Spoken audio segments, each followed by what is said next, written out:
Good evening to all the proletarians out there in podcast land, and welcome to episode 80 of Canadian Patriot Podcast, the number one podcast in Canada.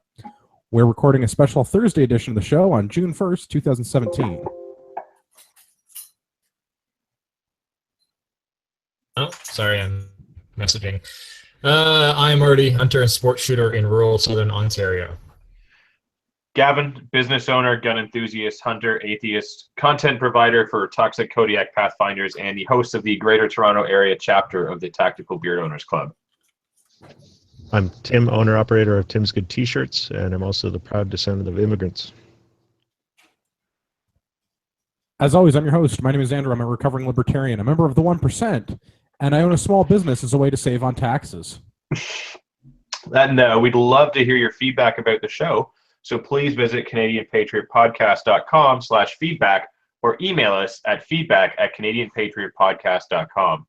Edited version of the show is available on Stitcher and iTunes. And if you use iTunes, we'd really appreciate it if you go in there and leave a 5-star review for us. And in the comment section, put down something you'd like me to drink for an episode. And if you waste time on the social medias, then you might as well check out the podcast at facebook.com/Canadian Patriot Podcast or Instagram at instagram.com/Canadian Patriot Podcast. We need your help. To support the show, visit patreon.com/CPP and become a Patreon. You can get the uncensored audio version of the show for just $1 an episode, and the more you pledge, the better the rewards are.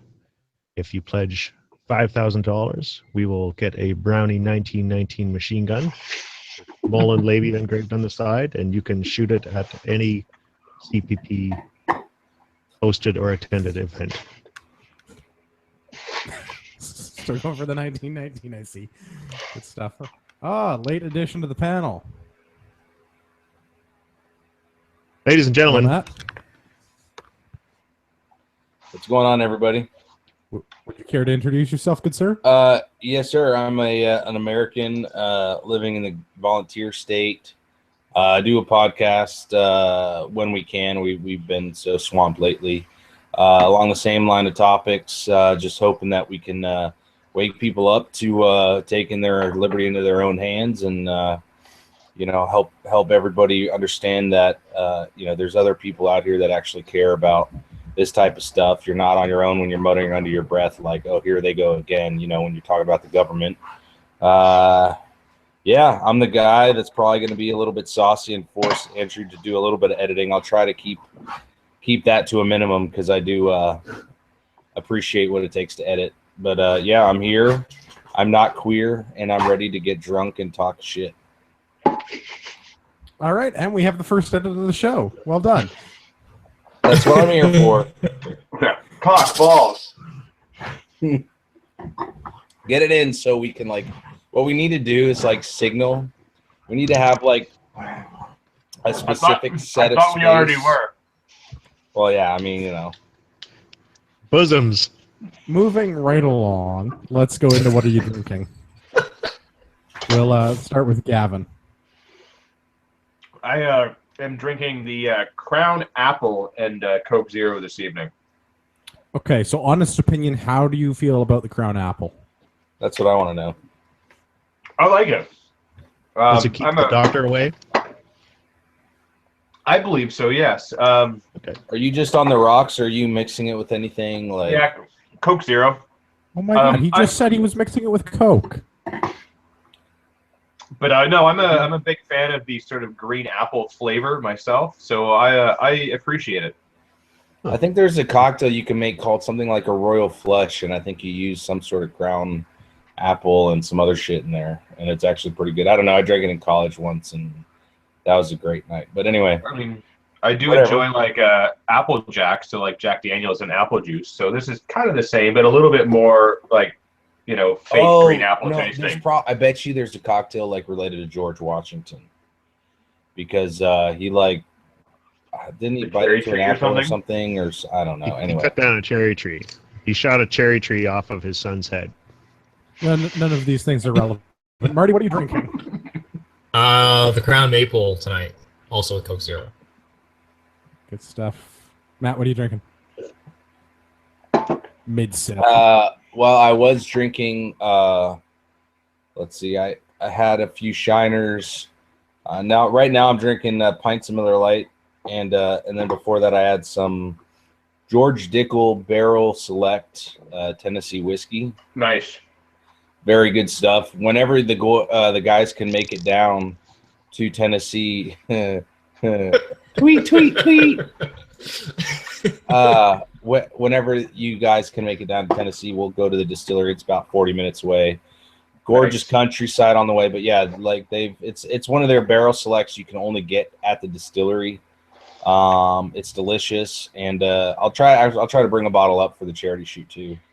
Nice. Yeah, Yeah, I man. have a bottle of like their regular stuff, and it is delicious. Yeah, they've got an 8, a 12, and a barrel select. They also actually have an unaged, so basically a white corn whiskey, which is quite good too. So. Oh, White Lightning, eh? Yeah, dude, it's pretty legit. But that's a great distillery. They know their stuff. But yeah, man, I'm like I said, living it up in Tennessee, man. I'm in. Tim, what are you drinking? I'm drinking 40 Creek Copper Pot with reverse osmosis water.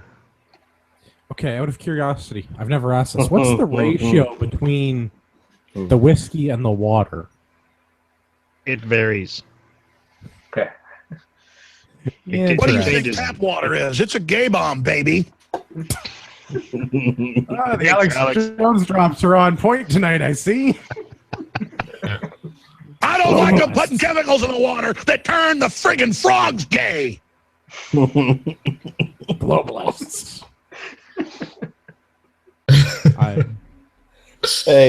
Hey, Tim, purity of essence, brother. It was Marty with the mad drops, but Of pure essence. well done. Well done. I'm drinking homebrew cream ale tonight because beer. Why not? What I gotta take 1 minute to tell a story about bringing alcohol into Canada for Matt. Okay, There's I just wanted to ask Andrew real quick, the cream ale, like what is it fermented cream ale, and what makes it a cream ale? The way that I make my cream ale is that we use 1 pound of Zinc. no, it's not mashed corn. It's corn flake. 1 pound of flaked corn for the 5 gallons of beer that we make. So it's like Okay. it's like 15 pounds of grain, and one of that is flaked corn. And So that's you what put the makes corn in the wort basically as you boil it, or the corn is added along with the rest of the grains when we do the mash. When we're making the wort. I meant the mash. Yeah. When we're making the mash, the corn flake is added. Interesting.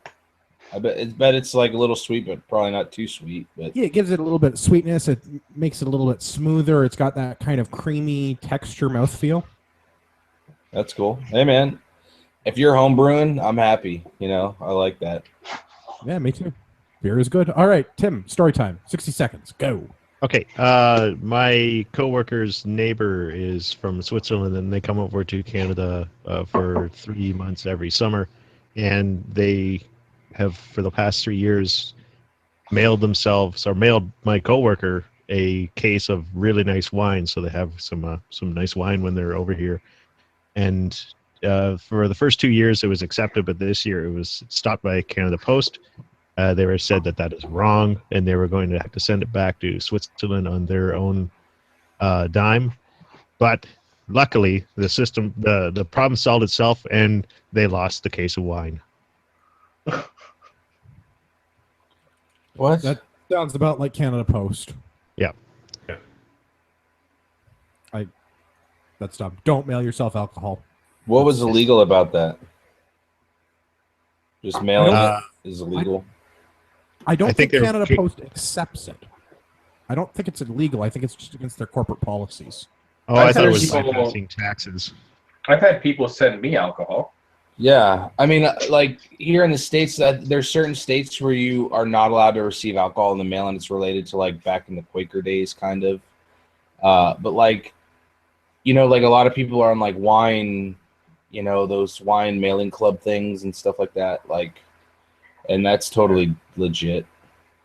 Although I don't guess know. like when I was down in Arizona and I tried to mail cigars to somebody in Utah, I was told that I was not allowed to send tobacco in the mail without a license. I was like, what kind of nonsense is that?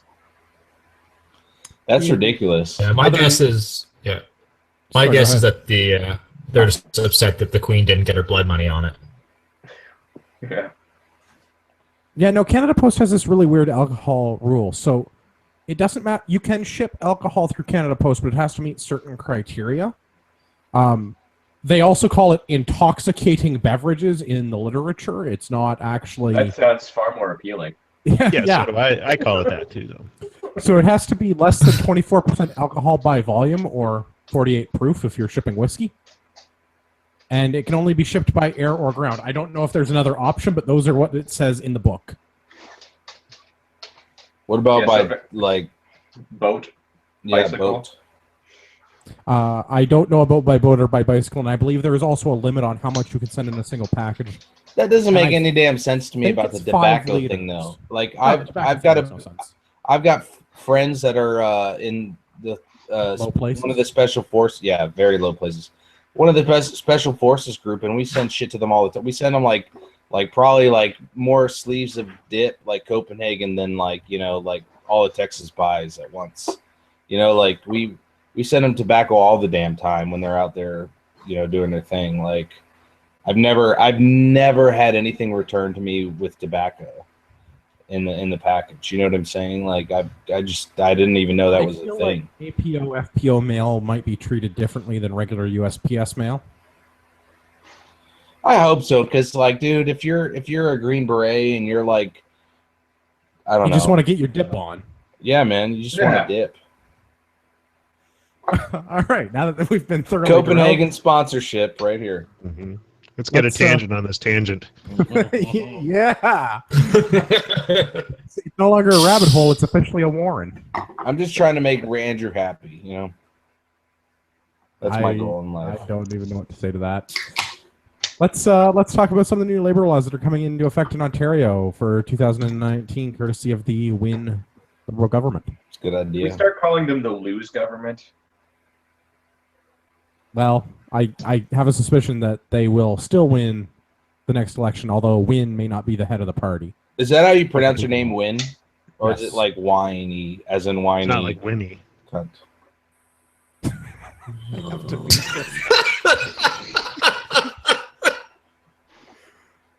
I'm honestly asking. I don't know if it's like a Canadian spelling. Her name is pronounced Win, and I don't know what her heritage is. I don't know what spelling it is. Pretty sure her name is pronounced Orville Redenbacher. Let's be honest. Does she popcorn like the Orville? She has a striking resemblance to the fellow on the popcorn box. Yeah, it's creepy, really. I bet this drink will be darker than my last drink, Andrew.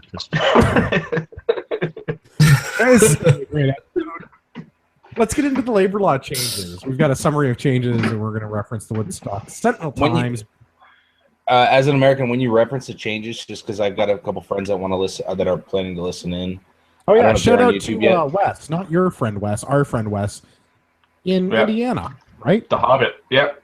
Yeah, I just wanted to say, so when you mention these labor laws, just clarify, whether it's Ontario or federal, because a couple of my buddies at work today, I was talking about it, they were asking about it, just so you know. Fair enough. So this is all Ontario because the Premier of Ontario only writes laws for Ontario.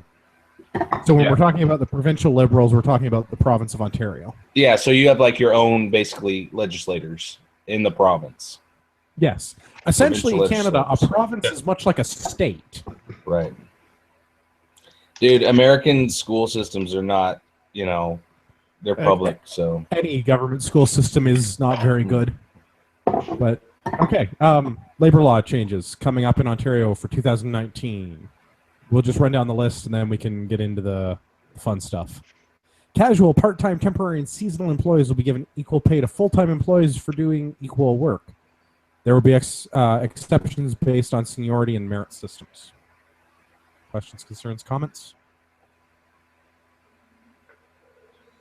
Exceptions based on seniority and merit systems. First of all, Andrew, helpful criticism, your delivery needs a little bit more smooth clarity, like maybe a little bit like jazzy jump in your voice. You know what I'm saying? I'll try the next one. Like, and maybe artificially lower your voice some, just to like get the vibrations going into the lower areas of the ladies. Anyway, I have a solution for that. oh, do you?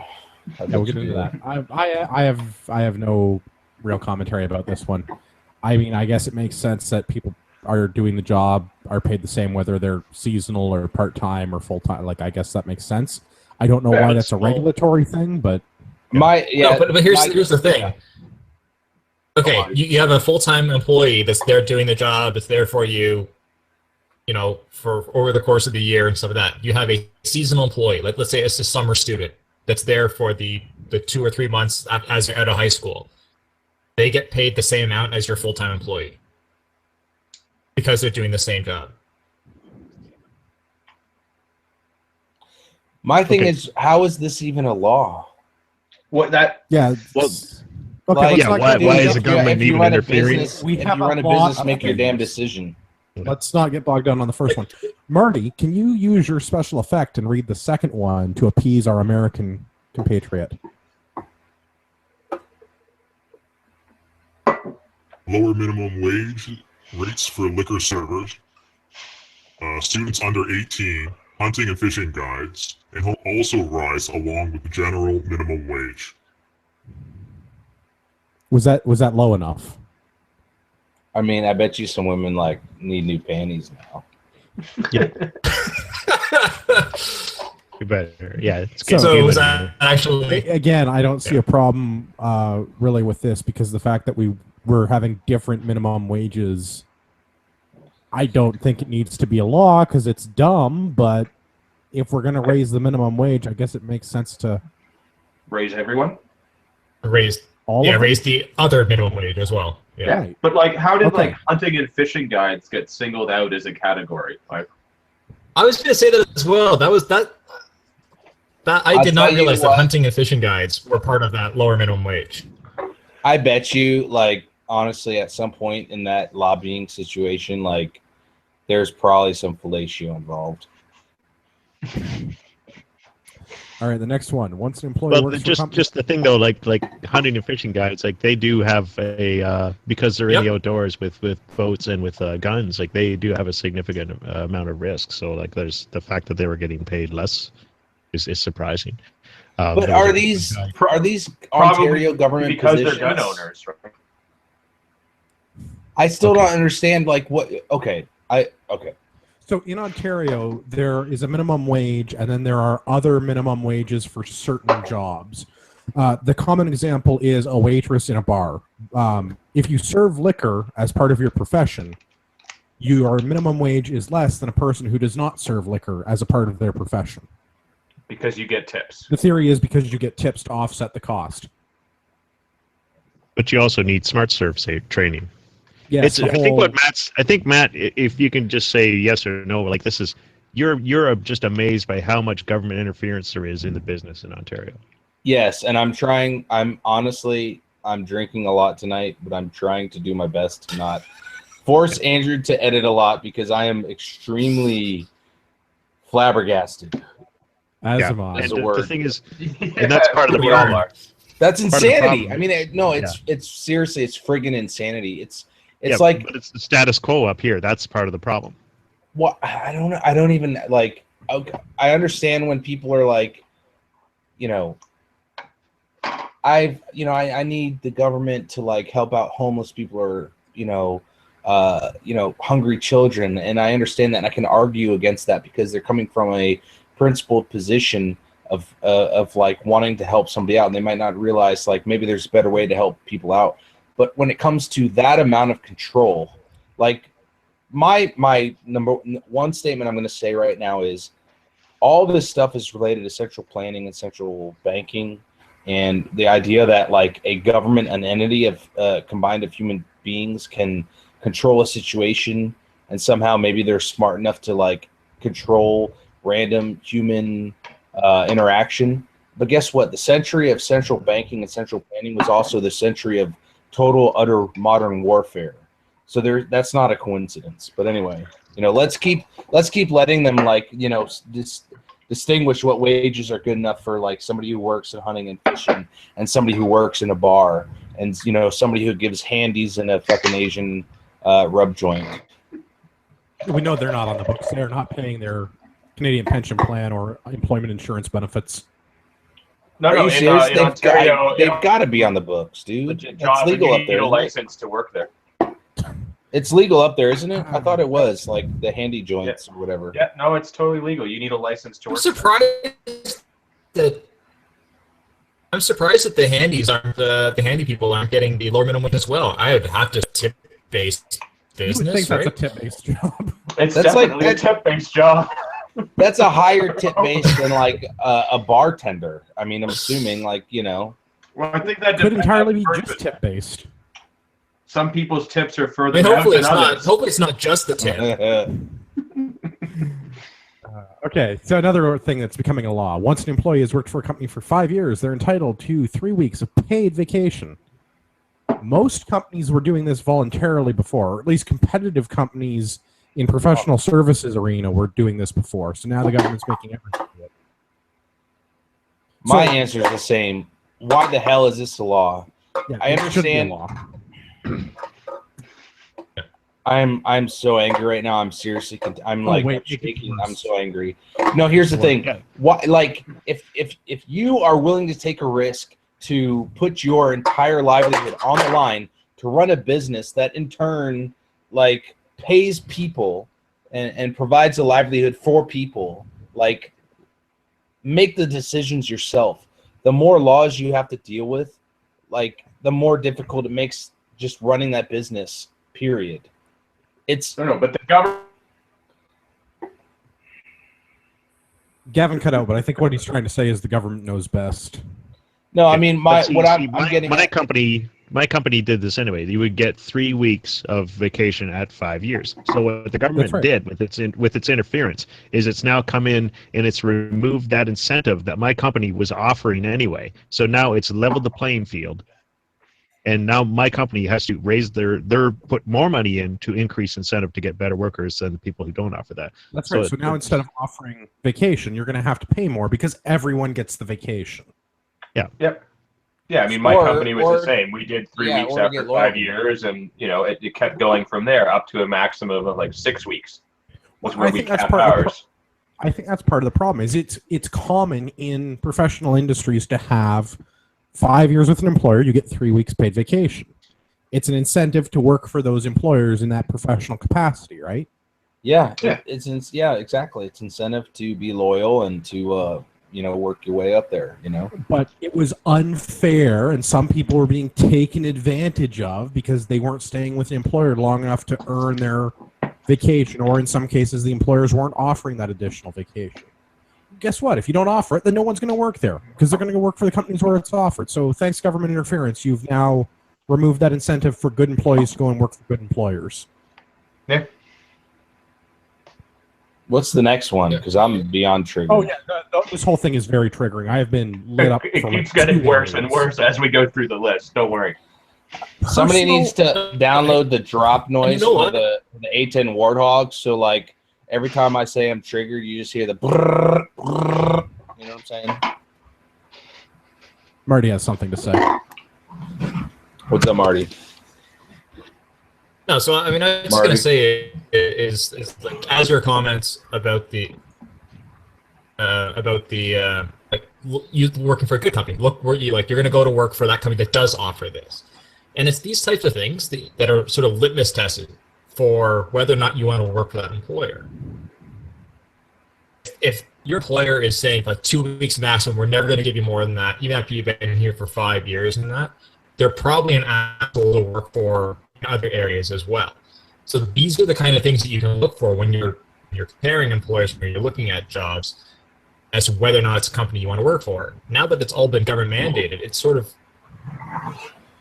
less visibility in terms of how the companies are treating their employees before you're working there.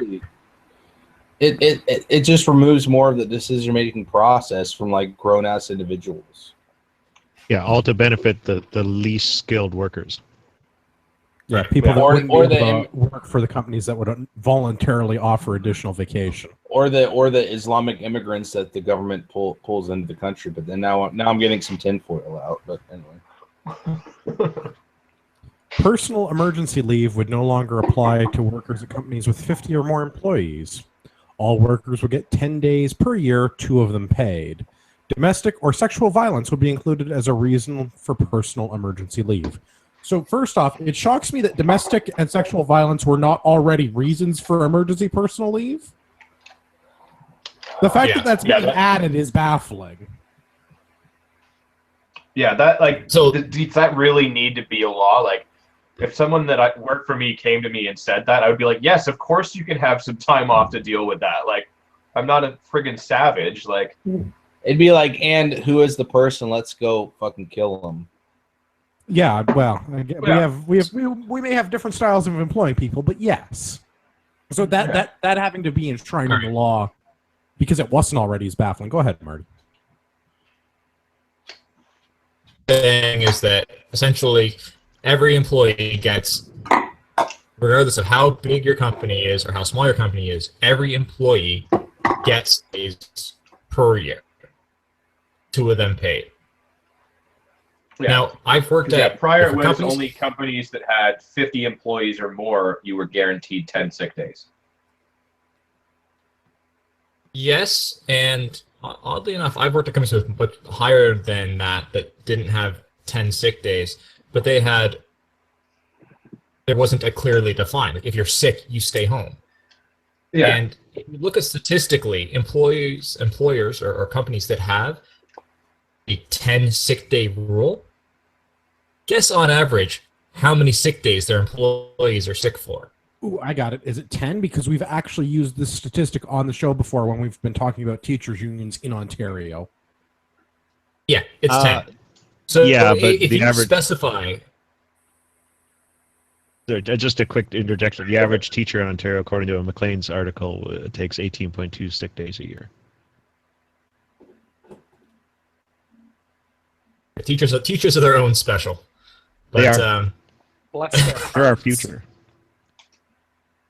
Yeah, but so if you specify that there's 10 sick days available, then suddenly, as an employee, you become entitled to those 10 days off. And if I don't use my 10 sick days, then I lose that. That becomes the mentality. And so These aren't all paid 10 sick days. These aren't paid sick days. 2 of them will be paid. Two of them are paid. They are if your salary, though. But yeah, exactly. But they are Oh. 8 unpaid days off if it's unpaid that you can take whenever you want, regardless of your schedule and regardless of the business case. Now, did your company allow you to do that because of their decision or because it was government mandated? And do you know if, why? So the company that So I at least- worked for, there was no maximum of 10. I mean, it was just, if you're sick, you stay home. Yeah. We're the same. That's the same I mean, rule we that like we to have a doctor's note. So, like, if someone's going to be gone for a day or 2, we're not worried about it. But if somebody's going to be gone for Right. 3 days, we ask, can you bring in a doctor's note just so we have something for the file? And then that way we can track it to see, like, if somebody's taking advantage of the system. Well, Right. that- But we've never that- had that's anything similar- like that. That brings us to a good point. Because employers will no longer be allowed to request sick notes for employees taking personal emergency leave days. Exactly. So just as a point of interest, where I work, I never get a paid sick day. In fact, if I don't miss a day all year, I get a $200 bonus. So as soon as I take a sick day, I lose that day of pay and a $200 bonus. So go share your germs, I guess. Yeah. Yeah, go spread Ebola. So what happened, Tim, is you just notified the Islamic terrorists of where to spread Ebola in Owen Sound, Canada. Ladies and gentlemen, You're right. Loose now lips, you know where to slips. attack. Now you know where to send Yes. it. What I I'm think in the saying, next Tim, episode, you're definitely actually make going to have to Tim wear a Owen tinfoil sound. hat. Yeah. My personal thing, though, honestly, in all this, and I understand, like everybody's got we've all got jobs right now, and it's realism, but like principally, I don't even understand why is a government taking up time to legislate about these types of things? This is something that boardrooms, entrepreneurs, etc., should be discussing amongst themselves and making their decisions on. Like that's the way I roll with when it comes to business. Because 40 years ago, the Liberal government has realized that they'll garner votes from the lowest skilled, poorest paid, least achieving people, and also people who are egalitarian and who feel good about this kind of thing. So no, it's not. That's exactly what this is legislating to buy votes. It's vote buying. Yep. So here's the question though. Like I got thinking about that specifically and votes, because who is in this group that's pissed off at the Liberals? Like this is what we're talking about, is the group of people that are already not paying any taxes, so they don't care about the Liberal budget mismanagement. What alternative do they have to vote for? I guess they could vote NDP. Well, it just ensures that they go out and vote to continue receiving that, if nothing else. I think that's more The what government- it's not that they're going to get new votes. It's that they're going to say, look at all of these things that we've done to help all the proletariat lately. You know what? It's going to get the cuck vote. That's a good point. It's going to get the cuck vote, and it's going to get the vote of the people that want to signal on Facebook that they voted for so-and-so because they care about workers' social rights. justice. They care about, exactly. That's what it is. It's the social justice vote. And it's a bunch of people that have these degrees in like art history or feminist studies that like cannot get a job that are working at Tim Hortons or Starbucks. Yeah, You know what and I'm I saying? agree. And to Gavin and Andrew and Marty, you don't count, and Matt, you don't either because you're not in the same circles on Facebook. But just in Facebook as a social media, can you say yes or no? The people you saw signaling that this is a good thing, are they? Oh my God! right I wanted off. to start up the Woodchipper.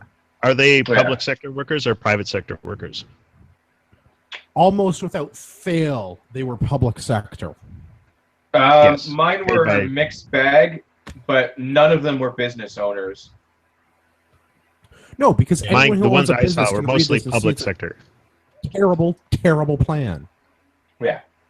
But everybody that I guess heard from was somebody that probably didn't have a great education, probably had a terrible job because of choices they made or choices they were forced to make, which are still choices that have put them in a situation where they work for low wages.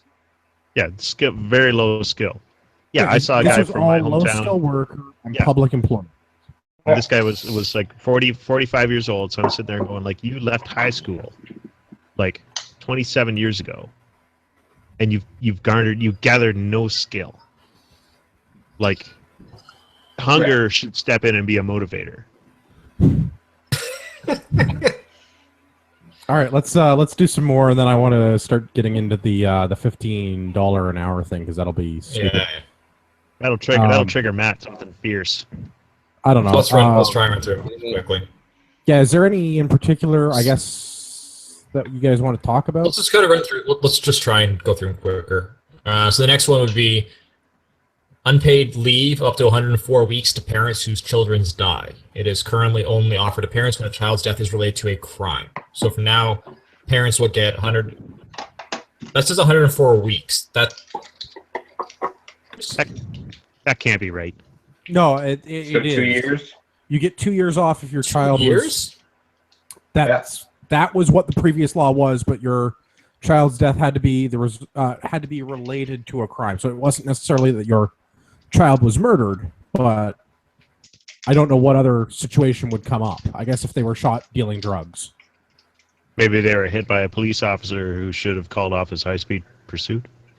Yeah, I don't have an example of this, but I mean, okay, that has to be one of the worst things that you could possibly ever go through in your life, and I absolutely believe that you should have time off.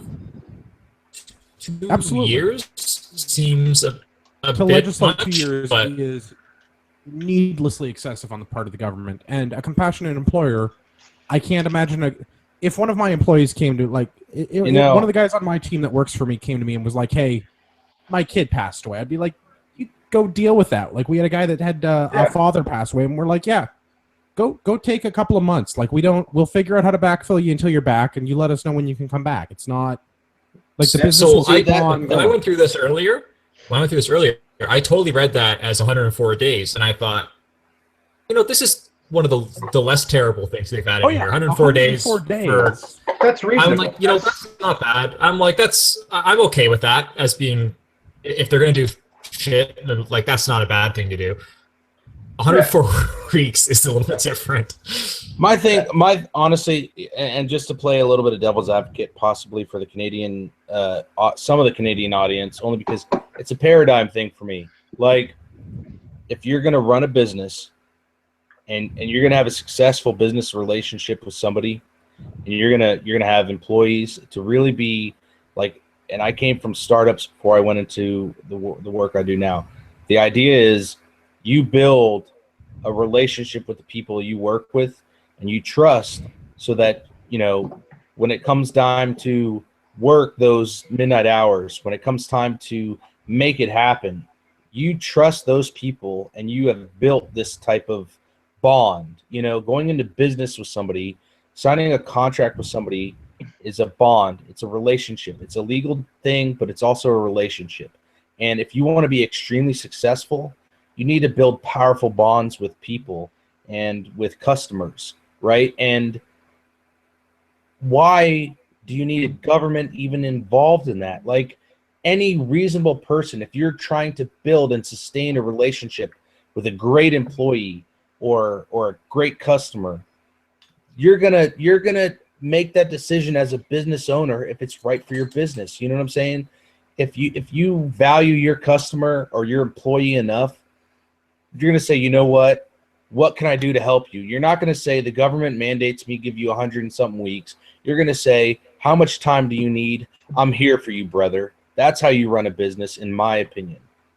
Yeah, but that's a partnership, like a cooperative partnership, and that should occur. But I think in Canada, the government. Why does the government have to get involved? I don't. The government.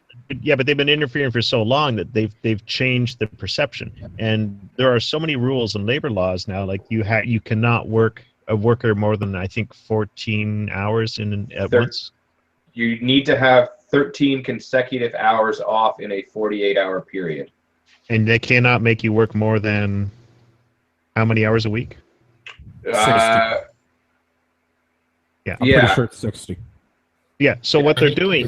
Even if you agree to do it in writing, they can't make you do that. They can't make you. So what the government's doing is they're interfering with the employer-employee relationship. So even if you were like, your employer was your best friend, say you were a two-man roofing crew, and he's like, okay, the weather's going to be perfect.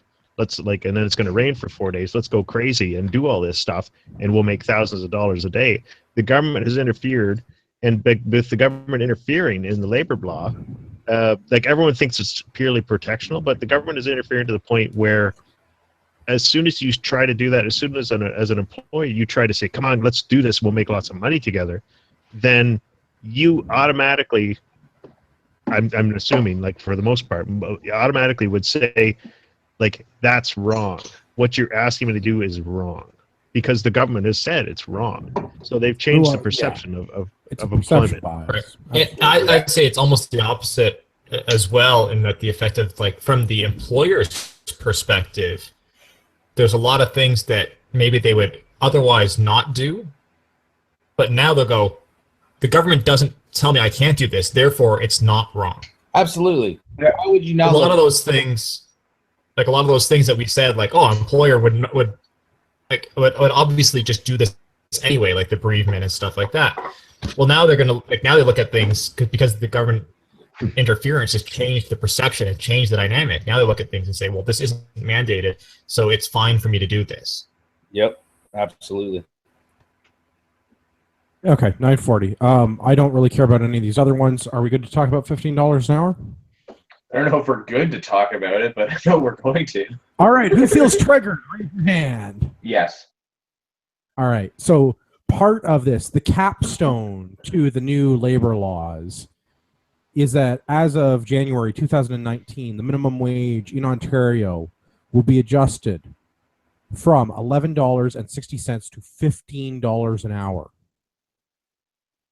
Matt's So got to go somewhere. 32% increase. Sweet. Yeah, that's ridiculous. Is it? Yes. Is my calculator wrong? 32.7. I mean, as somebody that employs people, and nobody that I employ is currently making less than what the proposed new minimum wage is after the thing.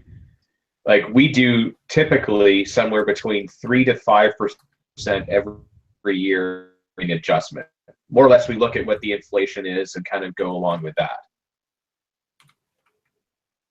Like, I turned somebody down for a raise this year because they'd already gotten sort of 2 promotions in the last year and a half, because people had left and they had kind of moved up the ranks.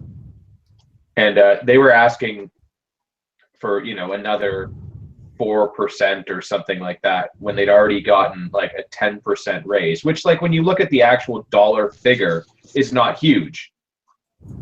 But like, I explained it to them. I was like, well,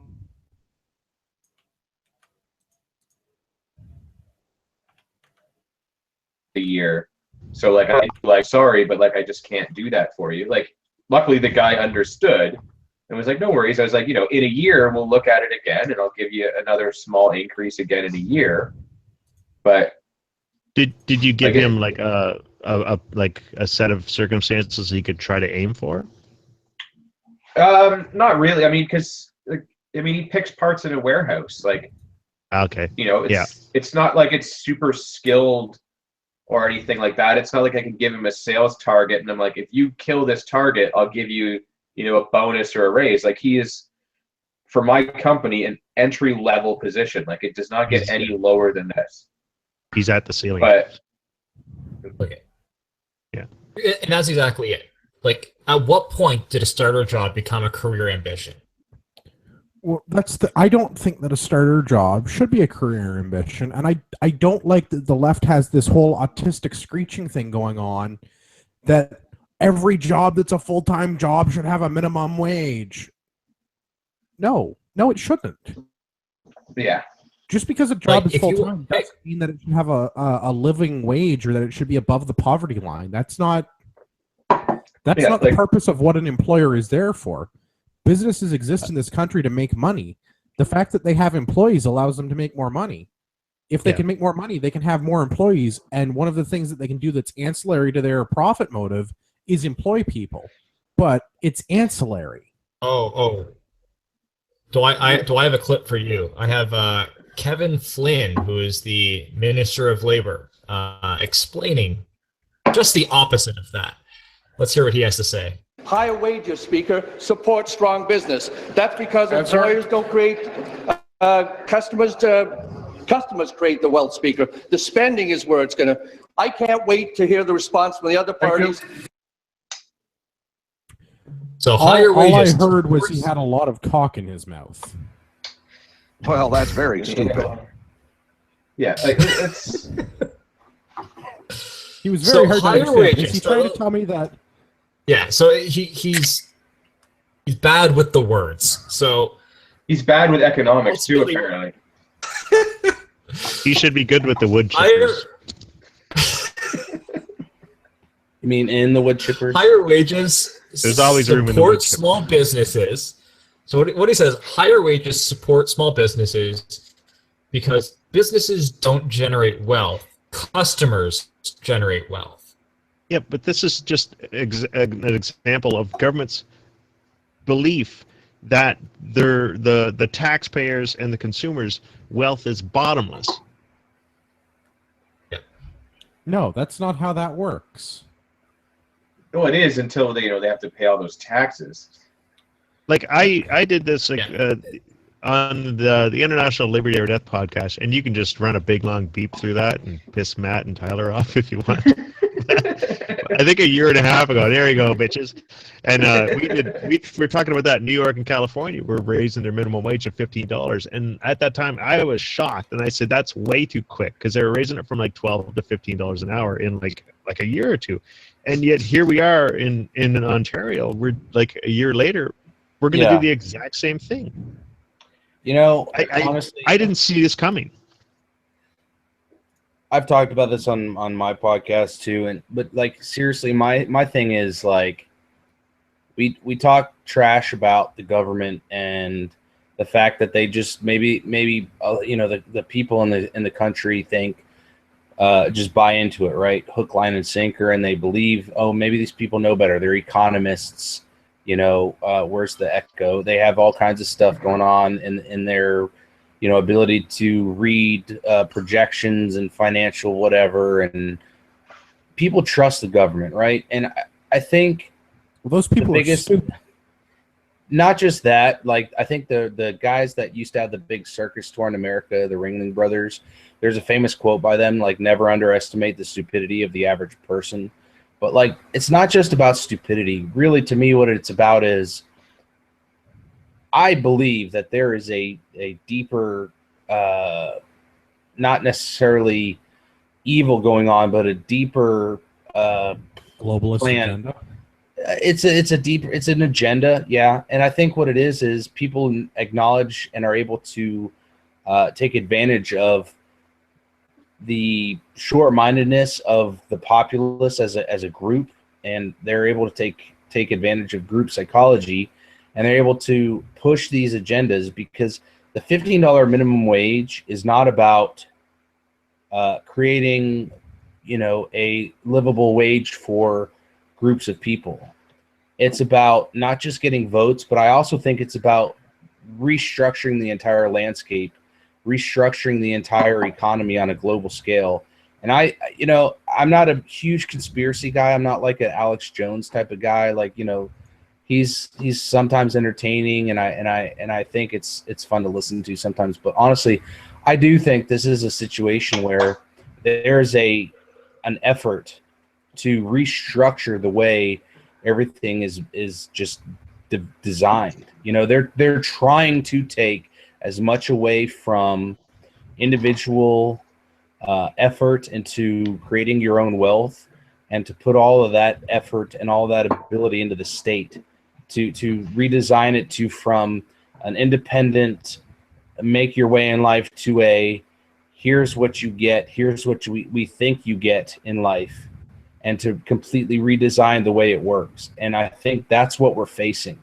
It's not a conspiracy theory when in history, the way it works out shows that that's what it's all about. It's essential planning to an extreme. Call it cultural Marxism. Call me a dog whistler for saying that. But I mean, that's what we're looking at, guys. I mean, that really is, in my opinion. Well, a successful independent populace doesn't need as much government. Yeah, but the government doesn't think so. The government thinks that a successful independent populist, you know, doesn't necessarily account for these other people that they need to take care of. You know, they don't think that. You know what I'm saying? Like, whether it's through taxation or immigration or legalization of various things, that's what they're trying to do. They're trying to create a paradigm shift. And I think a lot of it, if you look at these global leaders that are getting elected in the places that are going for this agenda, this $15 an hour agenda, this absurd pro-immigration agenda, you're talking about the Trudeaus, the Macrons. I don't know how to pronounce his name. I don't care. I'm not a fan of French anything. You look at these people, and they are people that are the epitome of liberal, you know, zero value, zero productivity, just, you know, maybe charisma, maybe, you know, like chicks dig looking at them because they think they're attractive, etc. They are the epitome of the empty shell of globalism. and people buy into it because they buy into the empty, in the facade, if you will. They people buy into it. They like that popularity. It's like when you read, like, I think it was like maybe in the early 2000s, you read like a Playboy article and it talks about how to bang liberal chicks, right? It's the same thing. That's how these people get elected, and it's how they try to create these laws. It's, Yeah, but like, and So so you're I saying mean, it's the psychologists. not just that. I don't even think they're. I think it's a darker agenda than that. I don't think it's about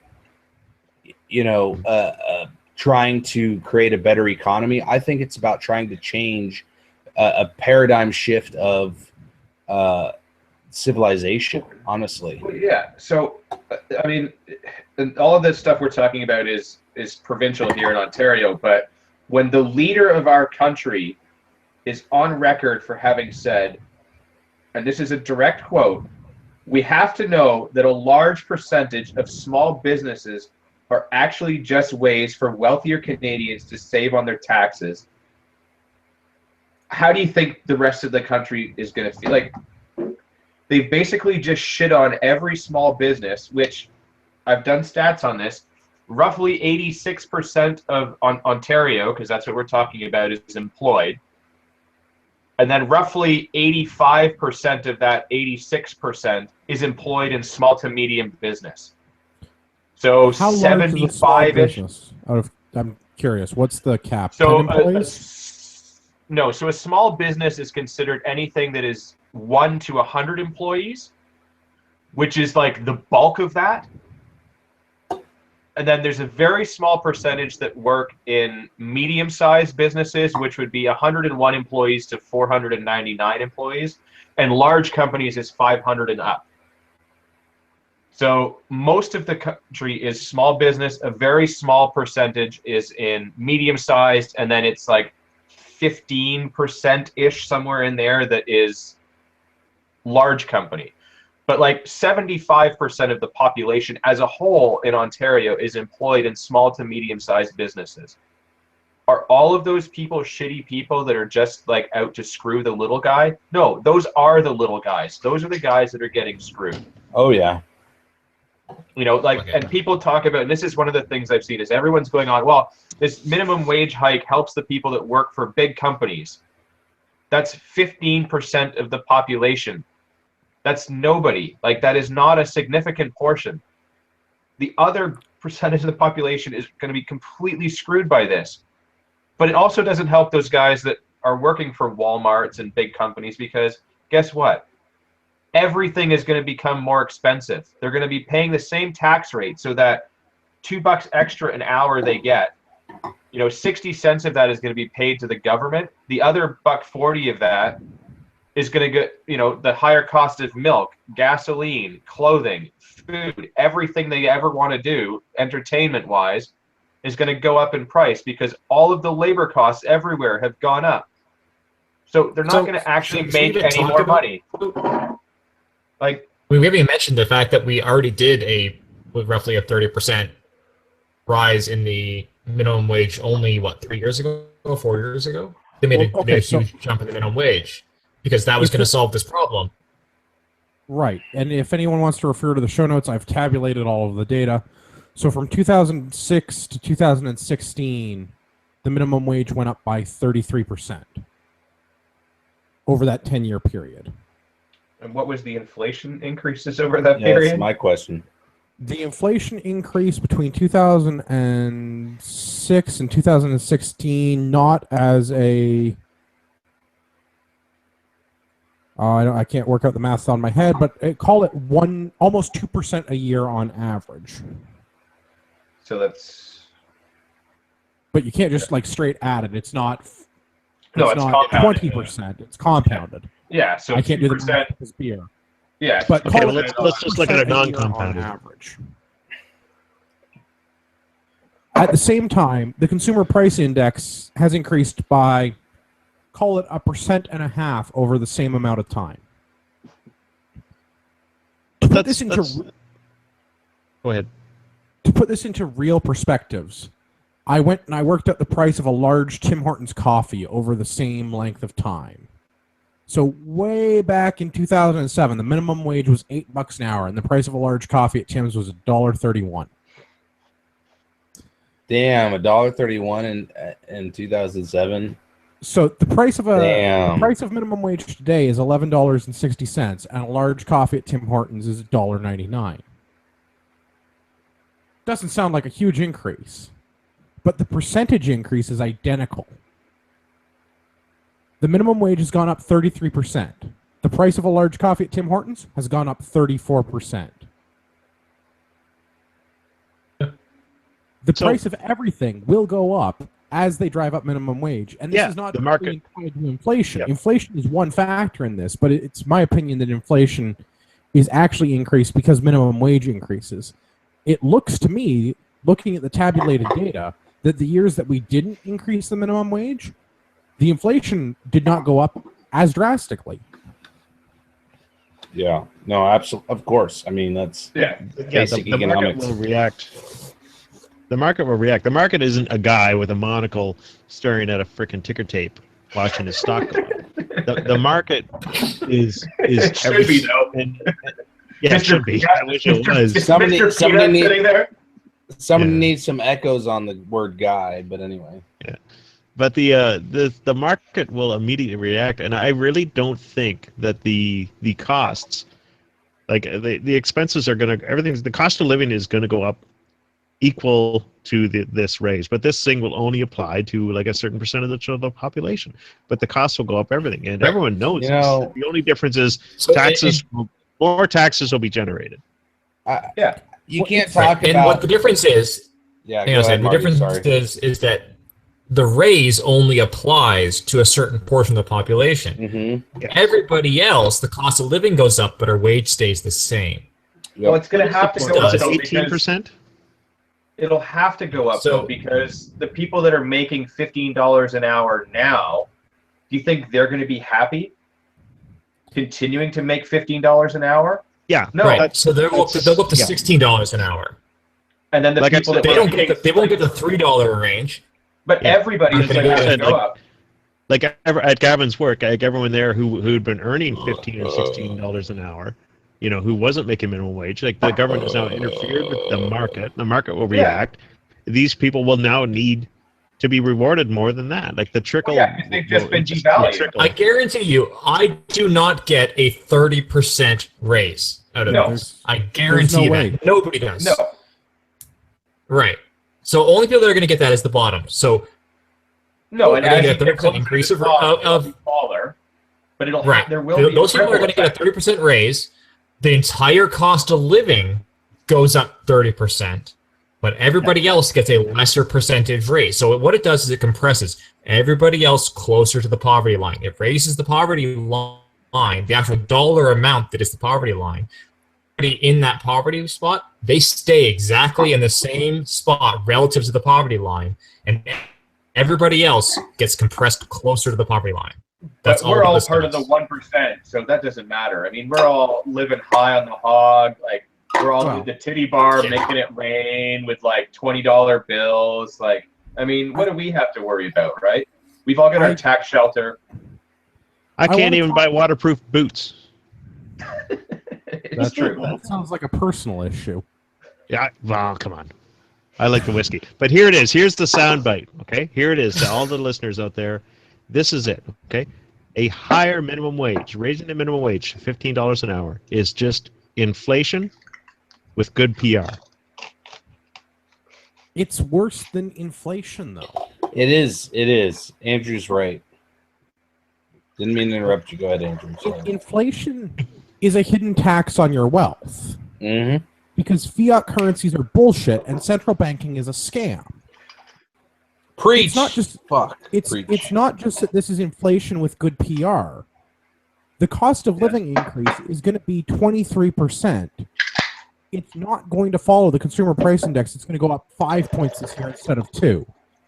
It's not inflation that's going to go up 5 points instead of 2. It's going to be 23%. It's exactly what Marty said. This is the complete destruction of the middle class. Absolutely. Everyone who's above the property line everybody who's above the poverty line, people that are near the property pretty line, much are the one being shot. Somebody hopper to get off my property. But this No. is this is what Andrew's we said. right. I wanted to add something real quick to that. Andrew's right. It's literally not just about the minimum wage. The macroeconomic implications of this, like anytime you affect the market like this, we're not even getting into the rest of what the central bank is doing, what they're doing to the currency, what they're doing to the trade deals, the implications. Just looking at Canada recently, Ontario, for example, look at Ontario's housing market. What's that mortgage company that just like basically got destroyed? You guys have an absurd housing bubble that's going to make our 2008 housing bubble look like a friggin' joke. You know, it's all of my money out of When my the tax shelter to buy property when that happens. well, that's a good idea, but like what's deeper and it's bigger than, you know, affecting the middle class, and it's bigger than giving minimum wage hikes to people to give them a quote unquote livable wage, when really all you're doing is just inflating the currency. It is a complete usurpation of the means of earning a living, the means of sustaining yourself by the government. It is literally a communist takeover of your wealth. Yeah. This shit should cause blood in the streets. Yeah. And I'm not here I am. exaggerating. Yeah. My drinks are getting darker, and I'm a little triggered at this point, and my tinfoil is slid completely off my head. So here we go. Well, This get is triggered. this is a leftist attack on the middle class. You're right. And like, if the left believes in equality, or at least that's what they preach, and it's so much easier to tear down people than to build up the low people. So this is an attack on the middle class, and like I say, if you lose your job, or cost of living increases so much, and you have to sell a $400,000 house and buy a $200,000 house, the government collects taxes on $600,000. Hey Tim, let me put this out. Let me put this out for you real quick while you're getting your whiskey darker. It's not an attack on the quote unquote middle class. Let's stop being abstract here. It's an attack on you, your children, their future children. It's an attack on Andrew, your family, everybody. It's an attack on your families. It's an attack on your ability to put food on the table. It is literally a act of aggression. That's literally what it is. Let's cut through the chase here. Like, that's what it is. It is an act of aggression, and if you want to be real about it, in my opinion, it's an act of war against its own citizens. I know a lot of people will say, "Oh, it's just a minimum wage increase." That's insane.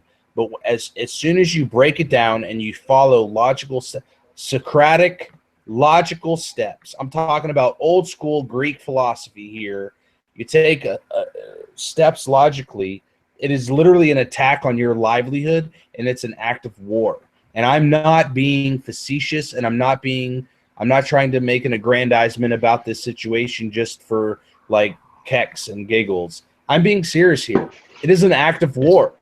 They are literally saying, I will point a gun at you if you start a business and don't pay these people this much money, because you're not willing to shift to the style of governance that I want, which means slavery. That's literally what's happening. It's not It's just insane. for business owners. It's for every single person, because of the oppressing the middle class. It's every single person. The government is now the amount of financial freedom you have, of any sort of financial stability they have. They're stealing food out of your children. They're stealing, they're stealing of excess wealth that you might have. Prosperity, any sort of prosperity that you have is being taken by these types of measures. Yeah. Well, yeah. My question, where are the here's pitchforks? the problem. Where are the pitchforks? There are not That's enough the thing, hungry that's- Canadians yet. That's the problem. That's the problem with There Canada. will- We're so I've actually- steepled. Come January I've So come to 1st. steepled at this point. But like you if you tell people, if you ever say like this government is tyrannical, like if you said that in the general populace, 8 out of 10 people would titter nervously.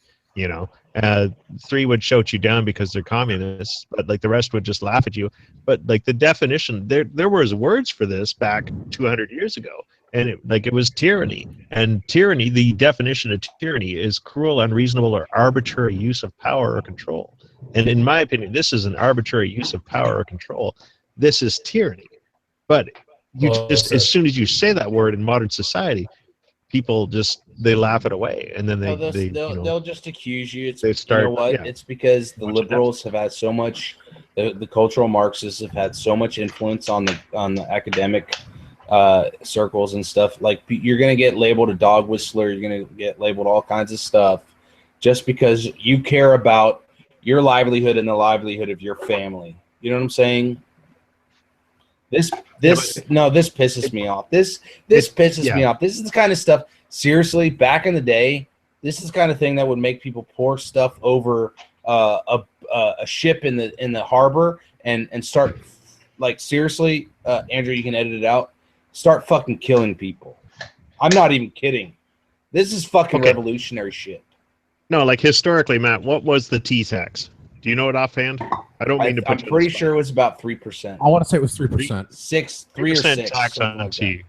Yeah, that caused a riot.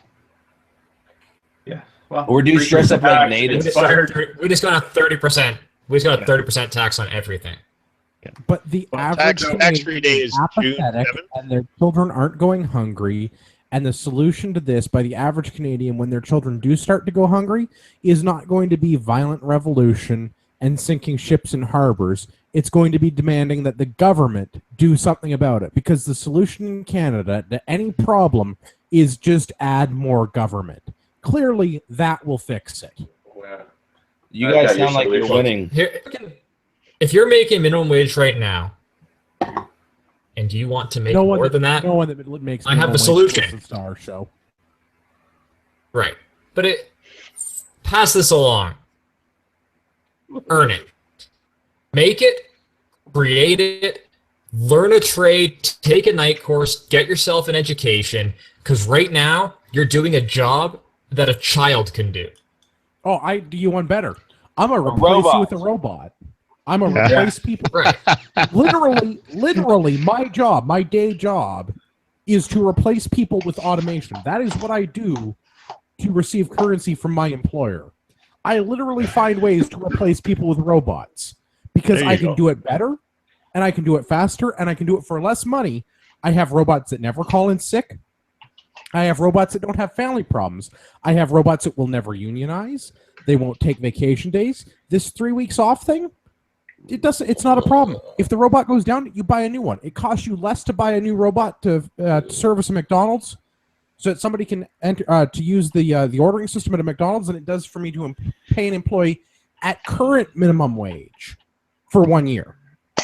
I will replace every minimum wage worker in this country with a robot. You know, because that's a better bottom line for the business owner. The follow-up to this needs to be, what happens when robots replace everybody? How are we going to make sure we kill all of them before they take our families? Yeah, Terminator scenario. Trust me, we play this game at work. Dude, I'm not even kidding. Like, this is, like, we live in some crazy times, gentlemen, and I'll be honest with you. Like, we can talk about minimum wage all we want, but, like, the bigger picture is not just about minimum wage. It's about a big I said it before, but I'm serious. A big paradigm shift that's going to happen. Whether it's technology and inflation, all this stuff combined, I guarantee you we're headed for a huge correction. My personal opinion is that, like, my country is going to go to war with Korea for a bit to kind of like tilt some of that to the side, you know, on a macroeconomic level. I'm not going to get into, like, bore people with, like, all the charts and stuff that I study and pay attention to. I'm kind of a big economics nerd. But, like, what I'm saying is, like, we've got a big situation coming, and it's not just about Ontario's housing bubble, and it's not just about, you know, the subprime auto bubble here in the States. It's about central banking versus freedom, and there's going to be a big situation coming up because they have to. Because right now, seriously, right now it's slipping. You know, every time there's a correction, in 2008 there was a correction here in the housing, and back in the 90s there was a dot-com bubble, and there was a correction with 9/11 and all this other stuff. I'm telling you guys, we need to organize and we need to be prepared for that, because if we're not, we're going to be dealing with people from the inner cities, people from suburbia that are not prepared for that type of thing, and we need to know what's going on and figure it out. I'm thinking ham radio for a future podcast, because those are good topics, but I don't want to get sucked into them when we. I know. Economics. No more tangent. I'm just saying, that's to talk about soon. Let me give you a 10-second one. 10-second tip. Buy it cheap. Just the tip. Just the Catholic version. Tip. Don't worry. Tip. Find a happy place. It's quite good. Buy it cheap, stack it deep, and build your squad. I think we're already working on that. I can get behind that. Yeah. All right. I have something from Darren Cole that I want to share with our listeners. Darren Cole, some of you might know, he is the official merchant of war, the owner of One Shot Tactical. He's the first person I saw that. He is a cool dude. He's the first person I saw publish this, and people have been stealing it all over the internet the last 48 hours. Darren wrote that on January 2019, it will cost the Ontario small business an extra $10,000 a year to hire a minimum wage employee working 40 hours a week, making $11.40 now, up to $15 in January 2019. So the minimum wage employee gets an extra $5,400 a year after CPP, EI, and tax. The government gets an extra $3,600 a year. The business loses $10,000 a year. Y'all can debate whatever till you're blue in the face. I'm just stating the numbers, 29,000 to 39,000. I don't think that Darren has anything that's wrong with that. This is strictly a way for the government to make more money, which leads me to a beautiful segue for Marty. So, yeah. So I ran the numbers based on his, which thanks Darren for basically figuring out that the $3,600 per year is the additional government revenue by raising this minimum wage. So with that, I then looked at the labor force size of Ontario, which was just over 7.5 million in 2017. That labor force, 8.9% are on minimum wage. So they're on the exact minimum wage. If you take just the number of people that are making exactly minimum wage, which is 172,000 employees, you multiply that by the additional tax revenue that the government gets, which is $3,600, you end up with $2.419 billion increase in tax revenue. Now, what else, Marty, do we know because is $2.419 billion that we need in Ontario? Technically, it's 3, but yesterday, the Financial Accountability Office released their spring report looking at the new budget. Now, this is in a nonpartisan oversight committee that looks at the budget. And they looked at it, the Liberals' budget, and which is our balanced budget. Hey, your balanced budget is $3 billion short for next year. And that, the only reason it was somewhat balanced was because of that one-time revenue that we talked about before, selling off assets and things like that, transfer payments that they aren't going to get. So he commented that basically they're $3 billion short, and it is unlikely that the government will balance the budget without significant fiscal policy adjustment to raise revenue. Well, hey, guess what we just introduced? $3 billion worth of by increasing the minimum wage to $15 an hour. So we just balanced the budget by increasing minimum wage. Now, and what do you guys think? It's a tax scam for fiat currency. Yeah. So what do you guys think the incentive was to get it to $15 an hour? And why do you think they jumped it like 30% to get to $15 an hour like, immediately by next year? Do we really think it was out of the kindness of their hearts and to really, you know, help out the impoverished Ontario citizens? Or do you think it's that it's exactly the amount of money that we need to balance our budget? These people are trying to like delay the collapse. I'm serious, dude. Like, no, I 100% agree with you. The helicopter fodder is getting out of hand. This is a ploy to delay an inevitable market shift. It's gonna be huge too for you guys and us. No bullshit. Oh, all joking aside, it's gonna be huge. When our market falls out, when our housing market, because it's my opinion that it's happening. It's happening. When our housing market explodes in Southern Ontario, the rest of the Southern Ontario economy will follow suit. I think that that'll be the catalyst. But as soon as the bottom falls out of the housing market here, I predict that the entire market in our country will fail. I think you have about a year and a half tops. It's happening. Honestly, in my opinion. I'm looking, dude. I'm just say that again. I don't know. No, I think it'll be dragged out longer than that. It's moves like this. They'll keep propping it up as best they can. Keep propping it up, and basically continuously chasing business, continuously chasing productive members of our society out of our society until they all leave. Where there's no longer. But who's going to buy it? Who's going to buy it? I mean, the Chinese aren't buying it anymore. They're out there in Vancouver, and they've already stopped buying out there. I mean, who's going to keep buying these mortgages? Look what happened to what's that one mortgage company up there in Ontario? I forget the name of them. They had like a huge big deal where they like sold a bunch of their shit off, and I forget the name of that mortgage company. But I don't disagree with you. I just think it'll be. I know. Yeah, no, I agree. I mean, they're going to try really hard to drag it out. I just don't know if it's going to happen. I mean, you look at. Sorry, Matt. Yeah. Are you talking about the Home Capital Group? Yes, I think so. Yeah. So HCG. Yeah, okay. So HCG, the Home Capital Group, is the largest mortgage lender in Canada who isn't a bank. Exactly. And I believe they recently filed for insolvency, bankruptcy. Something terrible happened to them recently. I remember reading about that. Exactly. So one of the main things is it's 2018 is the election year, I believe. Funny that, isn't it? Weird. So it's I was not even commenting about that aspect in terms of them buying the votes. I'm just saying that like they'll drag it out. They'll keep it propped up through at least the next election. Yeah, I don't see this. Okay. I don't see this going through the next election cycle, but this can't be propped up inevitably. I think that.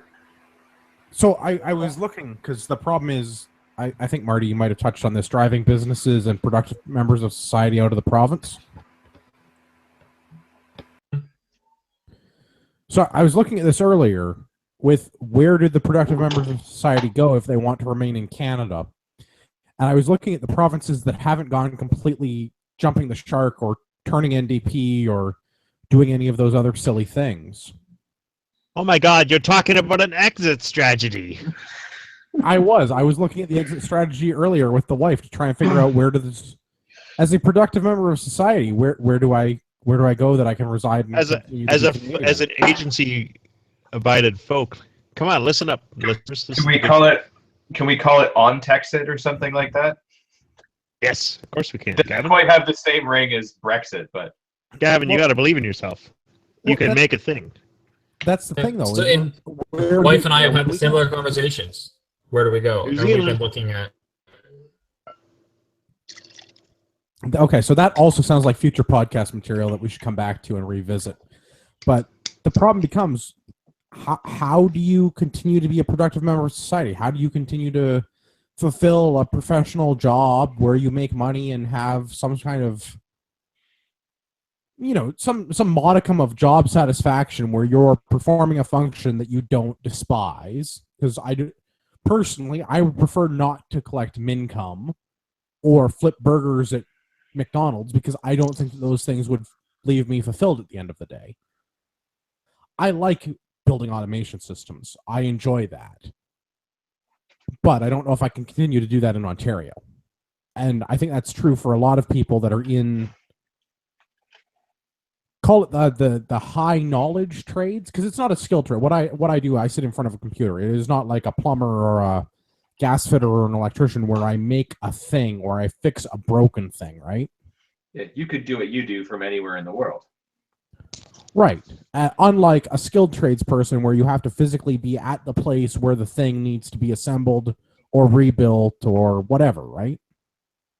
So what I'm hearing is that we need to get an Atlas Shrugged style commune going. The productive member society is just tied. Ayn Rand is a bit of a cunt, and also no. What if we all bought a sailboat and we can go all water world and tie our boats together? I'm not against that idea. Plan. Okay. Very nautical of you.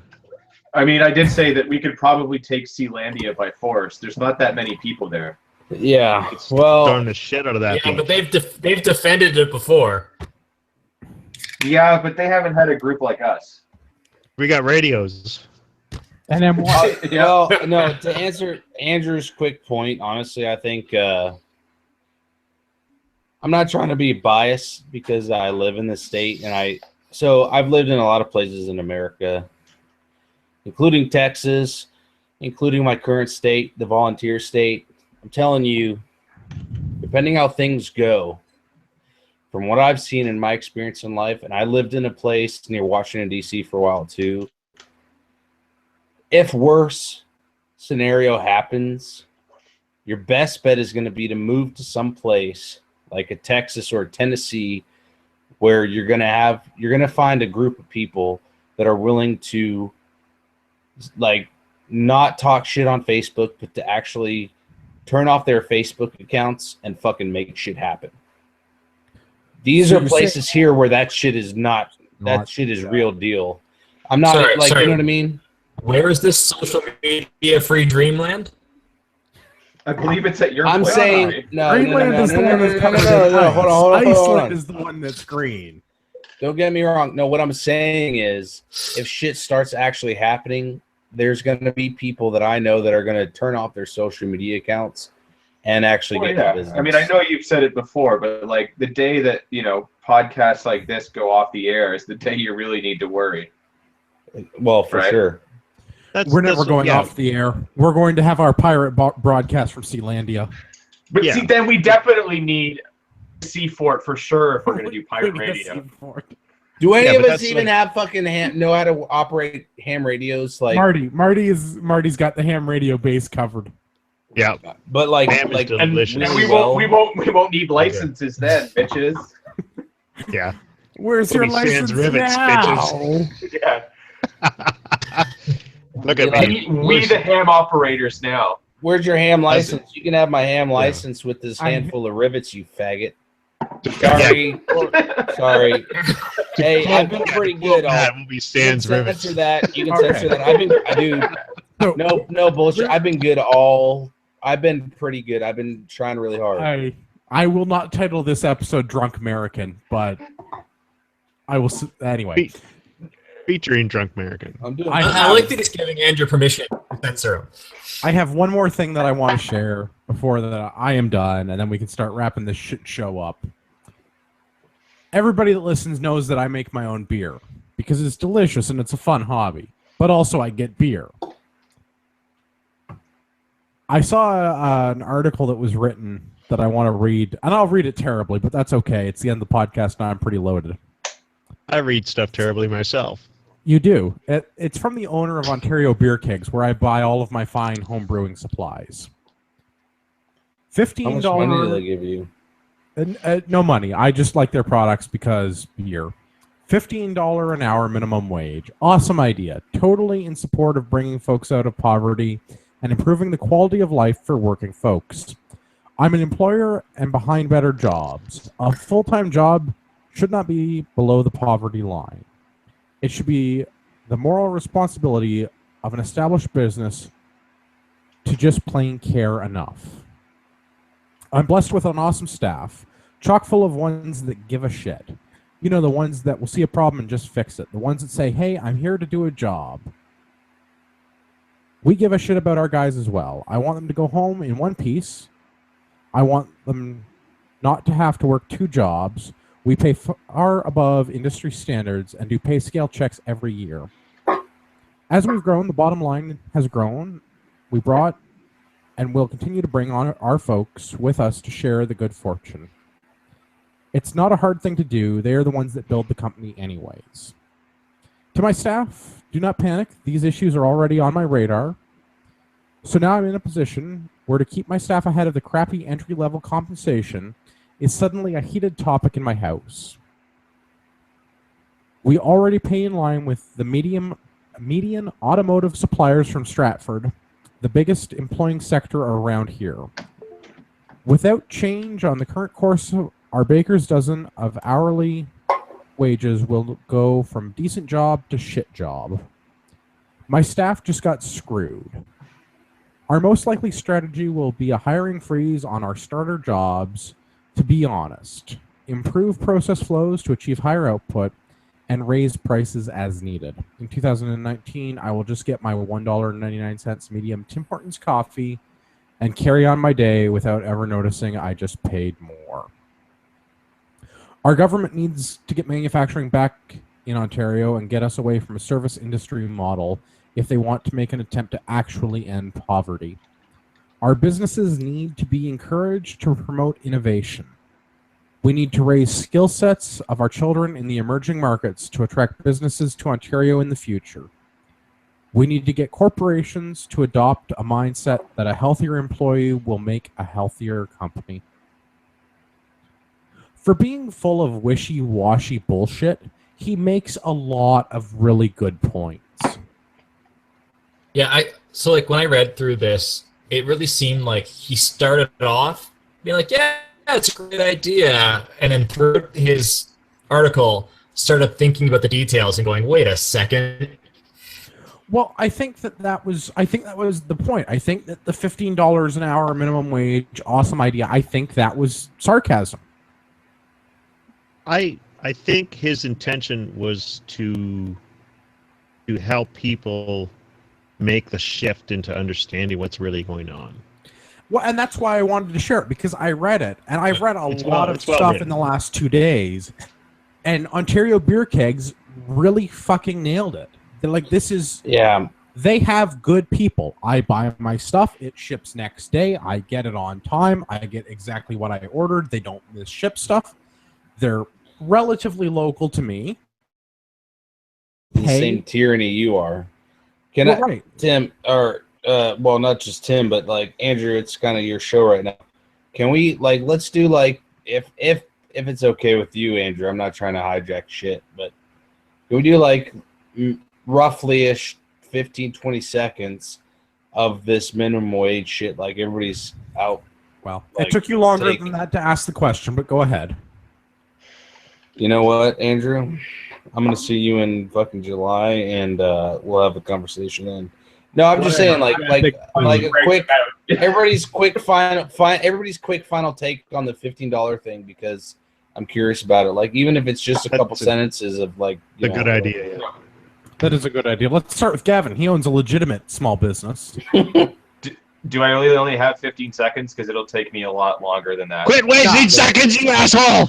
2 minutes, damn it! I don't know. Ask Andrew. Andrew. So I think this is an absolutely terrible idea, and these this beer keg place, this isn't going to directly affect me. All of my employees currently make above the proposed new minimum wage because I value my employees, and I want to hire good people and attract good people. So we have a benefits program and everything else, and do all of that to attract good people. Sorry, can I interrupt and ask a question? I got an interjection after you. Excellent. How do you plan to continue to hire good people for your good jobs when you are now forced to pay a minimum wage that would be commensurate with what Well- you are already paying at above market labor rates. Exactly, and that's the problem. It's like, I mean, like we said earlier, the salaried people that we have that are, the higher level staff people aren't going to be affected by this as much. I'm going to have to increase their salaries a little bit, but not as much as I'm going to have to increase the people in the warehouse. But like, we've already had tough times economically and everything else with everything going on. And we used to provide benefits to all of our employees when we covered 100% of everything. It's now 80-20. We had to do that was because times started to get a little bit tougher. But Sorry, we're giggling at Matt, not at you. but like, what do you think giggling it's at going to both. be now when I have to raise everyone's salary? They're not going to be happy when I have to go, okay, well, now it's 70-30. Right? Like, but like, those are the things that I'm going to have to do because I still need to eat and make a living myself. Like, I can't just give away all of my money. And there's only so much, like, I can raise pricing, but there's only so much that the market is going to allow me to raise pricing because people just won't accept $100 or 100% price increase either. So, And- of course. this whole thing it's is international terrible. economy. Yeah, and like, this whole thing is friggin' ridiculous. And I have seen people that are not business owners that have absolutely no idea what they're talking about, talking out of their ass. They And don't. one guy was like, "Oh, well, I mean, if companies really wanted to, they could do this. Like, my company provides benefits." It's like, okay, but there's no legal requirement to do so, and that costs the company money. Like, like, that's something that we do because we want good people. And this whole thing is going to screw that all up because we've devalued the people at the bottom, which then devalues everybody in the whole organization. And yeah, I can't understand why people think this is a good idea, because it should take all of about 30 seconds to walk somebody through this and they understand the economics of it and realize that this is. Okay. Andrew? I got my point. Go ahead, Tim. Okay. Gavin, on a scale of 1 to Idea. 10, one being a butt plug and 10 being a wood chipper, how angry are you that the government has taken away your incentive for your workers to work well? I would say that I am at a Spinal Tap 11. Okay. It goes to 11. Like, yeah, this whole thing is nuts. Like, and then the problem with the minimum wage thing, like, as soon as you put a bottom bar to meet, where's the incentive for an employer to do more than that as well, right? Yeah, that's what I said. Like, it's interfering with the employer-employee relationship. And like we kind of touched on it earlier, like, who's better able to decide what an employee's worth? The government, who is completely.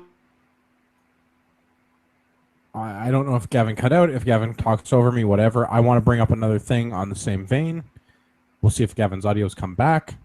So who's better able to decide what my employees are worth? Me or them? Me or them? Like, me being the guy that actually employs them, or them being the government who's completely out of touch with reality? Yeah. But needs votes. Yeah. Needs votes. All right. So that's my 30 Gavin's seconds. closing thought. Can I go? Closing thought. Marty, No, go Marty. We Go always go Marty. left to right. Sorry. Well, Yeah, fuck, but sorry. it moves. Don't worry, Matt, you're further on the right. It's okay. Oh, I'm like over there. So I say I'll leave my final statement. It's just a question for people to think about.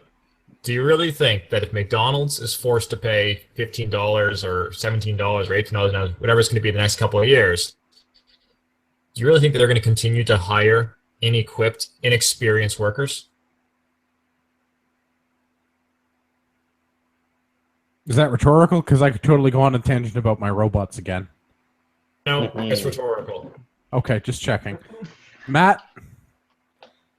All I'm gonna say is everybody that listens to this podcast and listens to our podcast, think about who has an interest in the laws that are getting passed and who's benefiting from them, because we talk about minimum, here, we talk about minimum wage, we talk about middle class people getting screwed, we talk about immigrants, we talk about all kinds of stuff. In my podcast, we also talk about Hajis and all these people. Seriously, think about when laws get passed, who benefits and what the real purpose is for, because I guarantee you there's a lot of stuff going on right now that is happening, and it's not the actual like stated effect that they're trying to do. It's a lot of other stuff that's going on right now, and I think people need to pay attention to it, and I think you need to be aware, and I think number one, you need to get active in a gun community and a community that you trust. And number two, you need to get very, very, very proficient with your firearms, because all the stuff that happened in Europe, Ukraine, what's going on now in Europe, all these crazy terrorist attacks, what's going on in Korea, and I'm not going to say anything I know about or don't know about related to Korea. I have family that Venezuela. Well, and I'm getting there, and Venezuela, but I have family that works in different parts of the government, and I know there's a lot of stuff going on, and there's a lot of shifts and paradigm changes that are going to happen. You got to get prepared, and the folks that I care about in this world, I know they get it, but the rest of you guys that feel the same way, that have families that you need to take care of, you got to think about this, and you got to be ready for it, because there's a big change happening, and I think we live in extraordinary times, and we need to be prepared for it. And I'll tell you what, at the end of the day, when you look at your family and you look at your kids when they get up in the morning, you got to be prepared to tell them, hey, I did everything I could to make sure that you could grow up in a place, in a civilization that gave you the best chance and gave you freedom. Because right now what we're facing, they're trying to take that freedom away. And it might come time very soon here to fight them, to make sure they don't take that freedom. And the blood and the tyranny that we're facing, sometimes there's a tree here called liberty, and sometimes you need to water it. And I think we're getting close to that time. That's all I'm going to say. Tim, closing thoughts. I just wanted to break it down, and we're probably preaching to the choir. There's probably like 99% of the listeners fully agree with everything we say, and probably know even more than me. And the only reason I'm saying this is as I enjoy podcasting. But if you take something as simple as a cucumber, let's say a cucumber is $1, and that cucumber could be planted in the ground, it could be tended, and then it could be picked, and it could be shipped, and it could be like sorted, and it could be shipped again, and it could be stocked on a shelf. And that could have been 6 minimum wage jobs. So if those minimum wages go up 32% on something as simple as a cucumber, then it's a fallacy to believe that a worker who eventually has to buy a cucumber to get some nutrition, what is going to happen to the price of that cucumber?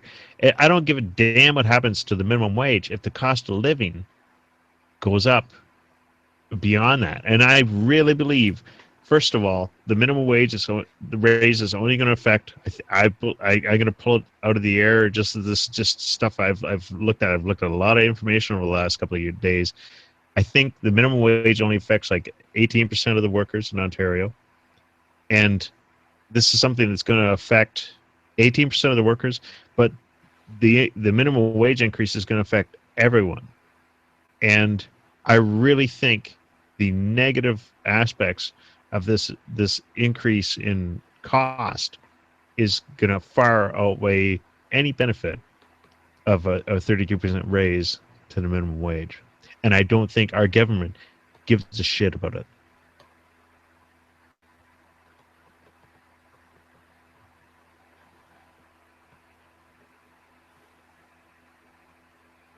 I don't think they do either. I don't think they do. I think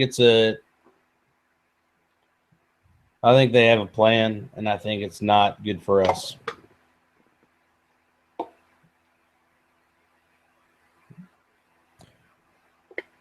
My closing thoughts, as always, if you don't own an AR-15, you're wrong.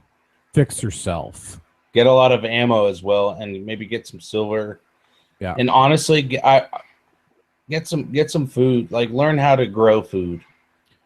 Grow food. Stop we being need to dependent get on government. we need to get somebody on our podcast that can instruct people, like, you know, just some basic stuff like some beans and stuff. Like, there's a lot of stuff you can grow that's really easy. We should talk to Marty about that. I understand he has a garden. Is it time to do should we follow this up with a prepping episode? I think it might be time to talk about some prepping stuff, and then also I understand we also have an expert on the panel for beekeeping. Oh, I'm not an expert, but I believe Marty can be. no one was talking like I'll tell you what. Sorry. That's my inner ego. I'd like to throw this out there. I am a relative expert on certain aspects of fishing, and sustainable when I was 8. sustenance fishing. I know some things about sustenance fishing. Just saying. Well, consider it, a lot of us live near the Great Lakes. There's nothing worth eating in the Great Lakes. Not yet, but if we get hungry enough, and we want a third arm so that we can hold another AR. Still not doing it. All right, let's leave that there. Gavin, where's the best place for people to find you on the internet? Best place to find me on the internet, other than the CSIS Most Wanted list, is on the Instagrams at urbex_GTA, or you can find me with the Toxic Kodiak Pathfinders Facebook group and or website. Marty, would you care to plug this podcast? Plug this podcast to where? Thank you, Marty. Matt, where can people find you? Well, we're on Facebook.com/Liberty Death Podcast. We're on Twitter somewhat. We're on Instagram, Liberty Death Podcast. We're all over the place. Check us out on Stitcher, also on Podcast Republic and iTunes. We're all over the place. We're a little light on content now. We're waiting on we're trying to get a huge schedule together for our 88th episode, which is the next one we're going to release. We haven't recorded it yet, but when we record it, it's going to be an NSA spectacular, and we're very excited about it. So check us out, Liberty or Death Podcast, and we are very, very thankful whenever we're guests on the Canadian Patriot Podcast. We love these guys. We're going to see them in July. Well, I'm going to see y'all in July, and I can't wait. And I have nothing but great things to say about you guys. You know, it's always a great friendship. And if shit does go down in our economies, hey man, I'll roll up there, get next to you, rack a slide, and throw rounds down range at a bunch of tyrants in blue helmets. You know what I'm saying?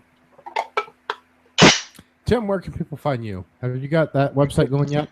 People can find me. I got to tell you, people, I work long and hard. People want to signal the power level very hard when they're out and about, and I've been working very hard today, and things are going to happen. So stay tuned to the show, and in the next week or so, I'm probably going to release some stuff. You want to be out there rocking a shirt that says "Happy 150th Canada, taxation is theft."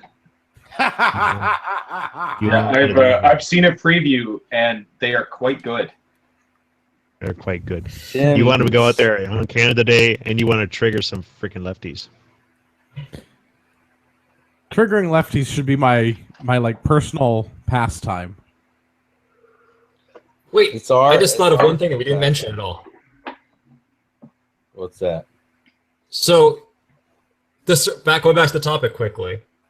Wait, we got Back to the topic. I'm pouring another drink. I thought that $17,000 a year was the amount of money you needed to make to live comfortably in Ontario. How come we need to raise the minimum wage so that it's almost $30,000 a year?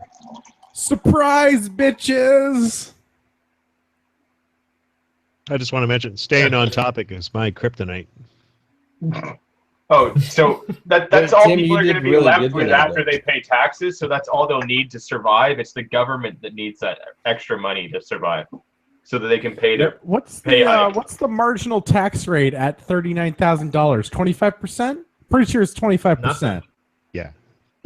Here's a hot tip. No, the to marginal all tax listeners rate out at there. $39,000. It's not $39,000. Here's a hot tip to all our listeners. Yeah, it's all right there in our speech from our prime minister. I'm encouraging all our listeners to start a small business to hide their tax money. You could go out and you could buy a magnesium-decked 2-stroke lawnmower and start a lawn mowing engine just to write off your truck and your gasoline and all sorts of stuff. Oh yeah, that's how I started. Wait, hold on. You all stay away from shooting schools. That's my thing. Let's friggin' plug the I'm against shooting charity- schools. Hey, let's plug the charity shoot. Hello. Oh, Like, we've come run on. so long. good- Fine. Tell us good about the point. charity shoot, Matt. Well, I'm coming up there for it, and if you're in Canada, I can bring some of this, and it's a lot cheaper for me to bring some of this. Right here. It's an audio podcast. Listeners can't hear what you're holding up to the microphone. He's got a can of dip, which I like can- a I whole can- sleeve is what like you pay for a can in Canada. Holding it up to the microphone again doesn't help. I'm gonna hold it up to the mic again. I'm gonna bring some dip. I'll bring a few sleeves if you want some. I mean, it might give you like maybe 20% cut off the top, for a finder's fee. But we'll work it out. But for real, charity shoot. Like I was talking to some people earlier about this, especially I think you guys on the thing. No bullshit. I am friggin' adamant about helping our veterans, regardless of what you think about what the state does. Let's help them out, whether it's a military veteran, first responder veteran. There's a lot of shit they deal with.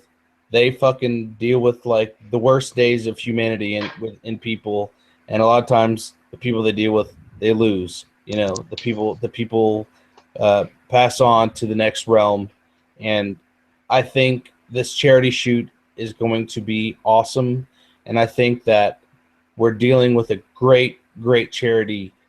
People that deal with PTSD. I'm sorry, I am fucking adamant about this. We need to help them. They deserve the utmost respect, and they deserve the most help we can give them.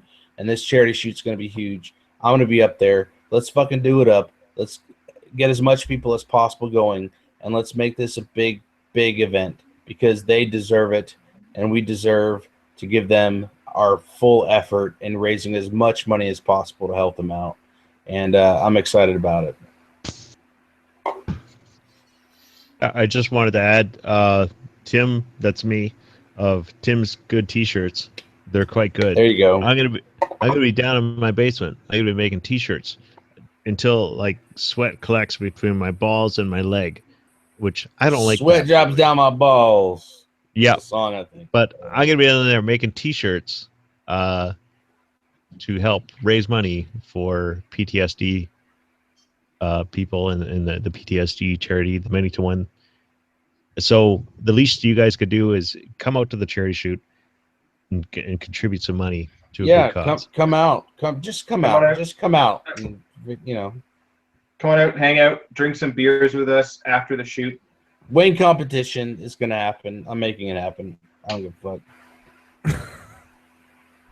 fuck. You heard it, folks. You heard it, folks. Matt has thrown down the gauntlet. Who can eat the most hot wings? Oh yeah. Yeah. Oh yeah, that's happening. Until the day after the hot wing contest, when he has many fucks to give as he hugs the toilet and shits fire. Oh yeah. Toilet hugging drunk American. Still not an episode title, but good try. For all of our listeners out there in podcast land, I'd like to remind you that you are the true north, strong and free.